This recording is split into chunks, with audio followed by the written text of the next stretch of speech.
Hello friends, if you've ever sold a property in the US as a non-US citizen, you are likely to come face to face with an unexpected guest, the FIRPTA Withholding Tax.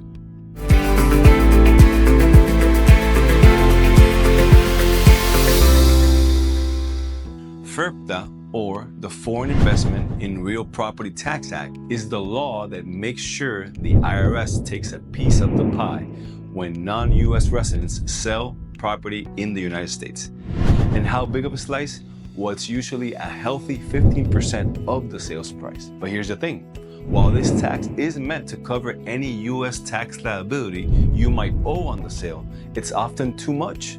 So how do you get that money back?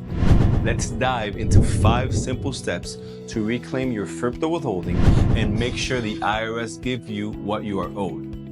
First off, why does this withholding even happen? Well, the IRS requires it to ensure non-resident sellers pay U.S. taxes on the capital gains from real estate sales. FIRPTA typically withholds 15% of the gross sales price, not your profit, which can be, let's just say, a lot more than you might owe. That's like selling a house for $1 million and seeing $150,000 go straight to the IRS, even if your actual gain is much lower. But don't worry, this isn't the final tax bill. If you've overpaid, there's a way to claim that back. Step 1, gather your documents. Step 2, filing Form 8288B or early refund. If you want to expedite the process, here's a little insider tip. Form 8288B or Reduced Withholding Certificate application.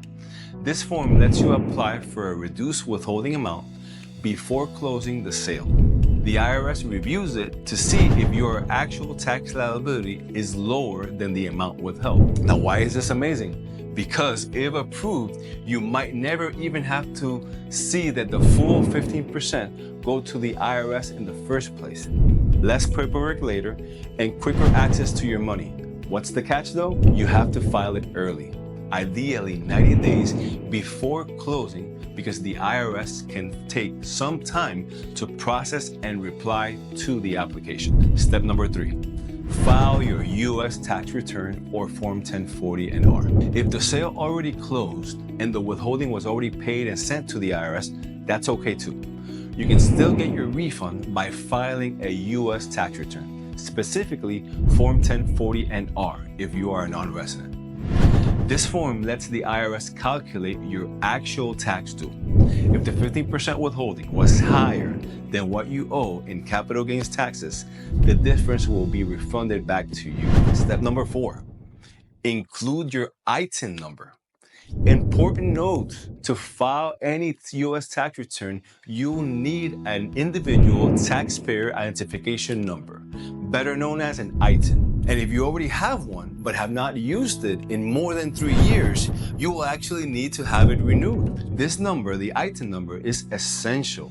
It's like a social security number for non-residents dealing with the IRS. You can apply for an ITIN by submitting Form W7. And yes, you can do this at the same time as filing your tax return or with Form 8288A at closing. Step number 5. Patience and timing.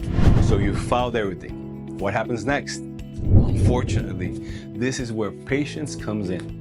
Refunds can take several months, sometimes up to a year, depending on the IRS processing time. But if everything was done right, you will get that refund check. To improve your chances of a timely refund, triple check that your forms are accurate and that you've attached all required documents. Let's recap those steps to FIRPTA freedom one more time. Gather all necessary documents. Consider filing Form 8288B before closing. File your U.S. tax return, specifically Form 1040-NR. Get your ITIN if needed. And lastly, be patient.